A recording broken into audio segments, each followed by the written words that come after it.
আমরা প্রায় দেখি বাজারের মিষ্টির দোকানগুলো আমার হিন্দু ভাইদের, বারবার সব চুল কাটে যে নাপিত, অধিকাংশ নাপিতের দোকানে আমার হিন্দু ভাইরা। তা আপনি চুল কাটতে পারবেন কিনা? পারবেন কিনা বলেন? পারবেন। তার দোকান থেকে দই মিষ্টি কিনতে পারবেন কিনা? হ্যাঁ, আমার মুসলিম ভাইয়ের দোকান থাকলে ওইটারে আমি বেশি প্রায়োরিটি দিব, ঠিক কিনা?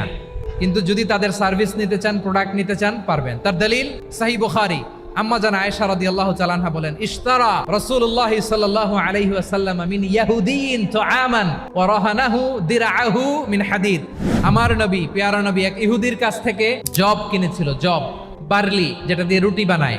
ওই জবের দাম দেওয়ার টাকা পয়সা নবীর কাছে ছিল না, ফলে নবী ওনার একটা পোশাককে মর্গেজ রেখেছিলেন, মর্গেজ, বন্ধক, যে এখন এটার দাম দিতে পারবো না, কয়েক কেজি বার্লি নিয়ে যাই আর বন্ধক হিসেবে আমার জামাটা রেখে গেলাম, যেই দিন দাম দিব ওই দিন জামাটা ছুটায় নিয়ে যাব। এ থেকে বোঝা গেল অমুসলিমদের সাথে ফিনান্সিয়াল ডিলিং করা যায়, অর্থনৈতিক লেনদেন করা যায়, কেনাবেচা করা যায়, প্রোডাক্ট কেনা যায়।